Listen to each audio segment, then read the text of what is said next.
Bienvenue dans la Maison 4. Ici, on explore les mémoires familiales et transgénérationnelles.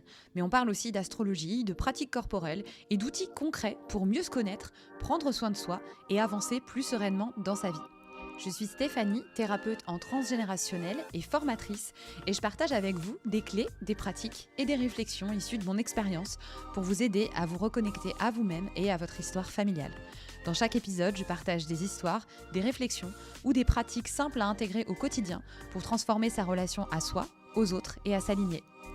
Installe-toi, ouvre tes oreilles et ton esprit. La Maison 4, ça commence maintenant.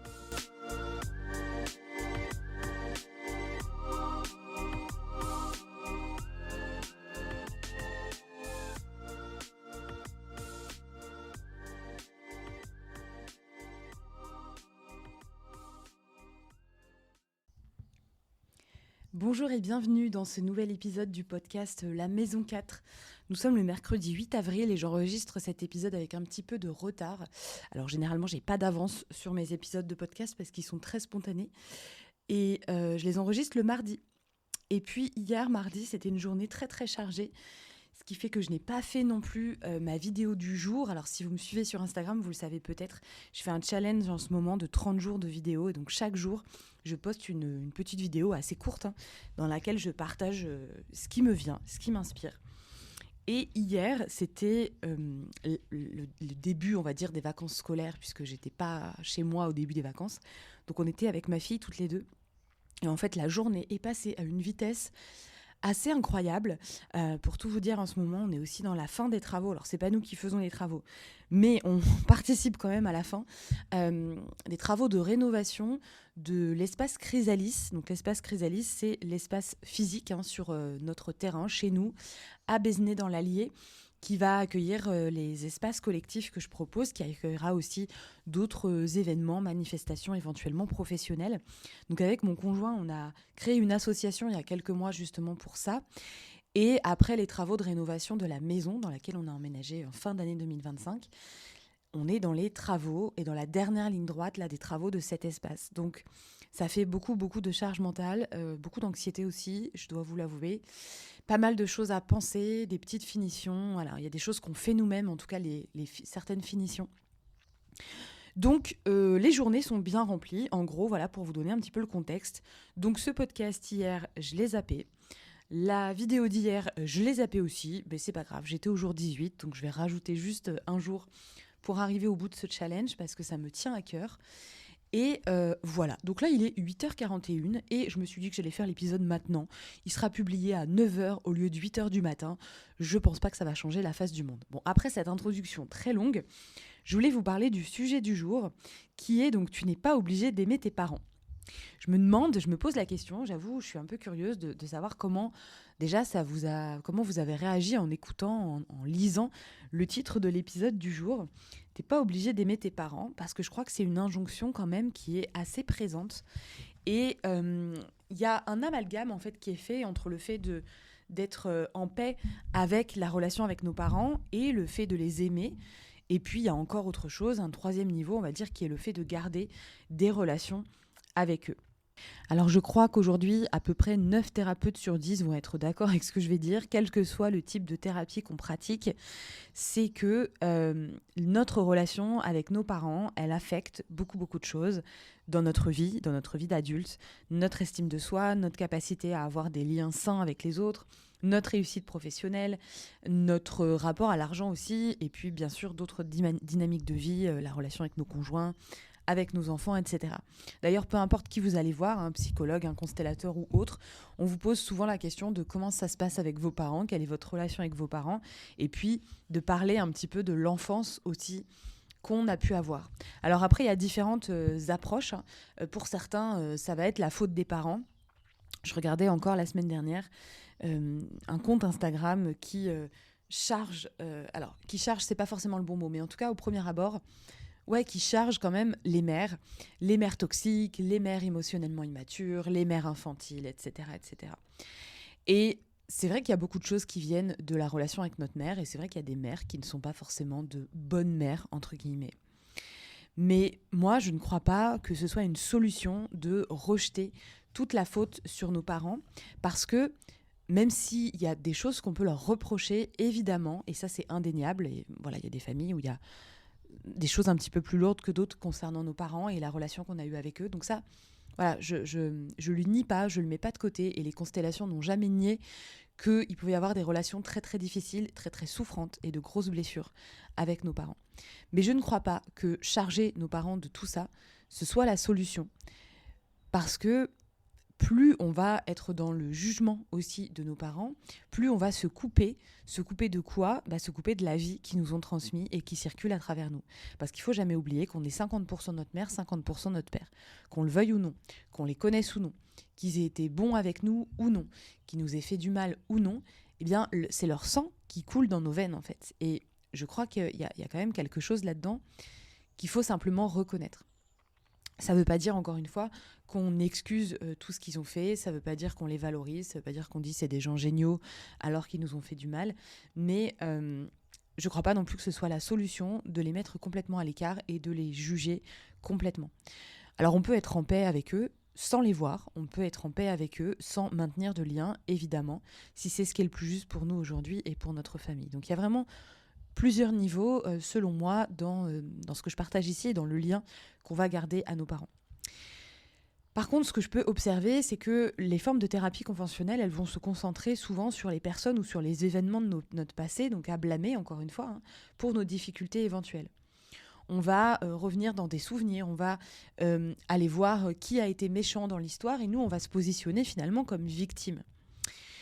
On va être encouragé souvent à répertorier ce qui a manqué dans notre enfance, les défauts de nos parents, les blessures qu'on a subies à cause d'eux, etc., etc. Mais finalement, au fur et à mesure du temps, ce récit qu'on va revisiter et dans lequel on va parfois tourner en boucle, il nous permet simplement d'attribuer toute la responsabilité à nos parents pour notre malheur, et il raconte une forme d'histoire en fait dans laquelle on est une victime. On est une victime et du coup, on limite aussi notre vie, on vit notre vie de cette façon-là. Et nos parents, finalement, deviennent les seuls responsables de nos choix, de nos comportements actuels, de tout ce qu'on va vivre dans notre vie. Et on a tous ce scénario, cette histoire, cette petite voix qu'on se raconte aussi concernant nos parents. On a tous des façons de parler d'eux, de peut-être les juger, etc., etc. Et moi, ce que je dis toujours, c'est qu'il y a vraiment une différence entre les faits et le jugement qu'on va porter sur eux. Et le jugement, il vient justement de l'histoire qu'on se raconte. Le jugement, ça va être de poser des étiquettes, de poser des diagnostics sur nos parents. En plus, on est qui pour poser ce type de diagnostic-là ? Il faut aussi, quelque part, se remettre un petit peu à notre place. Donc ça va être par exemple de dire « ma mère est toxique ». Alors ça, je l'ai entendu, je l'ai lu, voilà. Les mères toxiques, c'est... je crois que de toute façon, quand on est mère, on est forcément toxique à un moment donné, on est forcément qualifié de toxique. Donc les mères toxiques, les pères, je sais pas, voilà, mauvais, méchants, etc., etc. Tout ça, c'est du jugement de valeur. C'est du jugement de valeur parce que ça enferme les personnes, donc en l'occurrence nos parents, dans un rôle bien précis, dans une catégorie bien précise. Et c'est comme s'ils ne pouvaient pas être autre chose que cela. Ils ne peuvent pas être autre chose que toxiques, ils ne peuvent pas être autre chose que méchants, mauvais, etc. Donc ça, pour moi, c'est des étiquettes. Et c'est intéressant parce que, pour moi, quand on est encore à poser des étiquettes comme ça sur nos parents, c'est vraiment qu'il y a quelque chose qui n'est pas pacifié avec nos parents. Et c'est OK, voilà, on a besoin de temps, mais... Pour moi, c'est ce que ça vient montrer. Donc, c'est aussi un indicateur. Moi, quand on vient en constellation et qu'on me parle comme ça de ses parents, je ne juge pas non plus la personne qui me le dit comme ça, parce que c'est voilà, son étape à ce moment-là. Mais je sais que du coup, il y a quelque chose qui est à pacifier dans le regard posé sur nos parents. Donc, il y a une différence entre ces jugements de valeur et les faits. Les faits, c'est quoi ? C'est ma mère, quand j'étais enfant... ne s'occupait pas de moi, elle m'oubliait parfois à l'école, c'est pas elle qui me faisait à manger le soir, etc., etc. C'est mon père, quand il rentrait du travail, il buvait un verre, 2 verres, 3 verres, et puis il pouvait à ce moment-là avoir des comportements violents. Ça, c'est des faits, c'est pas des jugements. Je suis pas en train de caler une étiquette, je suis en train de parler de la réalité de la vie. La réalité de la vie, elle est celle-là. Je suis pas en train de poser une généralité, je suis en train de parler de ce qui s'est passé. En rentrant dans le jugement, en se positionnant comme ça, on oublie aussi la réalité, la vérité de la personne, donc en l'occurrence de notre parent, et la façon dont lui, il a vécu les choses. Encore une fois, je le redis parce que c'est vraiment important que ce ne soit pas pris de travers, entre guillemets, ça ne vient jamais légitimer ou excuser quoi que ce soit. Ça permet juste de poser un autre regard et de comprendre. Qu'est-ce qui se passait au travail de mon père pour que tous les soirs, dès qu'il rentre, il ait besoin de boire, par exemple ? Qu'est-ce qui fait que ma mère n'a jamais pu prendre soin de moi à la façon d'une mère ? Qu'est-ce qui fait que cet instinct maternel, il ne s'est jamais installé ? Voire même peut-être qu'elle a été... qu'elle a agi avec moi de façon à ce qui a pu me blesser ou me faire du mal. Qu'est-ce qui fait ça ? Ça a forcément une raison. C'est pas dans la nature humaine, en tout cas c'est ma croyance, pour moi, c'est pas dans la nature humaine de faire du mal à l'autre, de blesser l'autre. Donc pour moi, quand on blesse quelqu'un, quand on fait du mal à quelqu'un, ça part toujours depuis un espace de souffrance. Et parfois depuis un espace de souffrance dont on ignore l'origine, qu'on ignore tout court parce que c'est caché, parce qu'on ne le dit pas, etc., ou parce qu'on ne veut pas le voir. Mais il y a toujours un espace de souffrance à la base. Il y a toujours une blessure pour la personne qui inflige elle-même la blessure. Et ça, je pense que c'est important aujourd'hui de le voir, de le comprendre et de l'accueillir. Parce que c'est ça qui va nous permettre de pacifier le lien avec nos parents. Et par pacifier, je veux dire que je vais être capable, avec le temps, de parler de ma relation avec mes parents sans être justement dans la réaction, sans être dans le jugement, mais tout simplement en parlant de faits réels, de faits qui m'ont impacté, parce que ça existe et parce que ça a besoin d'être reconnu. Et à partir de ce moment-là, je peux aussi sortir d'une forme de loyauté, parce que quand j'en veux avec mes parents, quand je leur en veux de quelque chose, quand je les juge, finalement, je suis en train de maintenir de l'énergie dans le lien. Je suis en train de maintenir le lien avec eux, alors que, a priori, je voudrais pas, puisque c'est des personnes qui, peut-être, m'ont fait du mal. Donc, pour que le lien il soit sain, pour que le lien il existe juste en tant que lien de ce sont les personnes qui m'ont donné la vie et je les remercie pour ça. Et aujourd'hui c'est tout, voilà. Je suis plus en réaction, je suis plus en colère, il y a plus de tristesse, il y a plus tout ça. Eh bien, j'ai besoin du coup de pacifier ce lien-là. Et pacifier ce lien, c'est différent d'aimer ces personnes-là.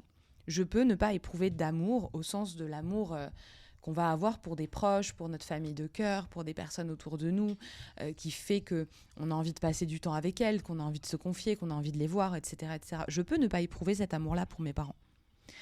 Mais je peux, pour autant, me sentir en paix avec ce qu'ils sont, ce qu'ils ont été, et avec la relation que j'ai eue avec eux. Donc personne, dans les constellations, ou en tout cas dans ce que je pratique moi, jamais je ne vous dirai vous êtes obligé d'aimer vos parents.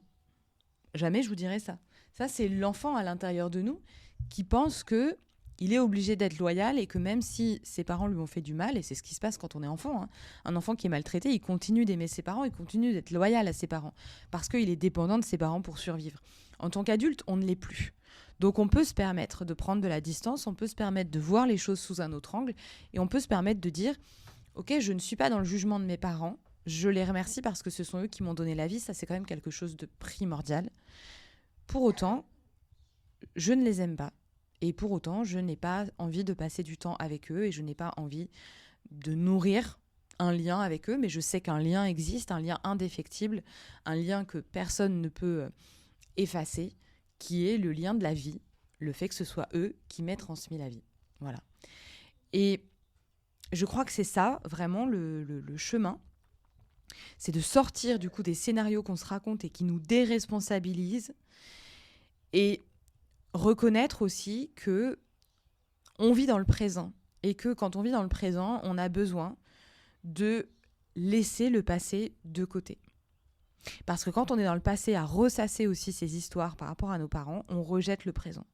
On est piégé dans une zone du passé dans laquelle on n'a pas de possibilité de changement ou de croissance parce qu'on se raconte toujours cette histoire-là.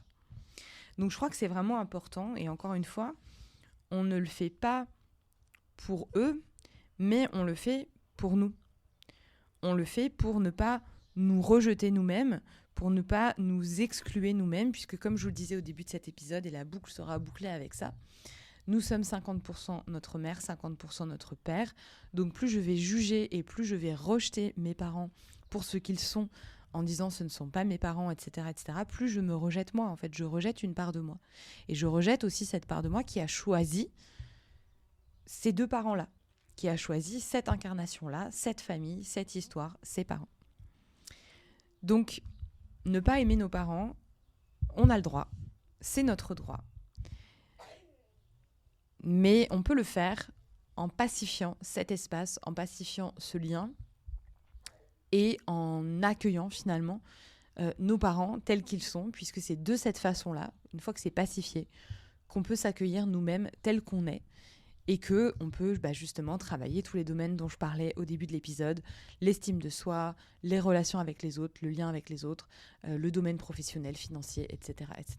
Voilà, donc on a vraiment tout à gagner, non pas à aimer forcément nos parents, maintenant on peut les aimer aussi, bien sûr, mais on a tout à gagner non pas à les aimer, mais à les accepter et à pacifier la relation et l'histoire qu'on se raconte les concernant. Voilà pour cet épisode de podcast. Merci de votre écoute.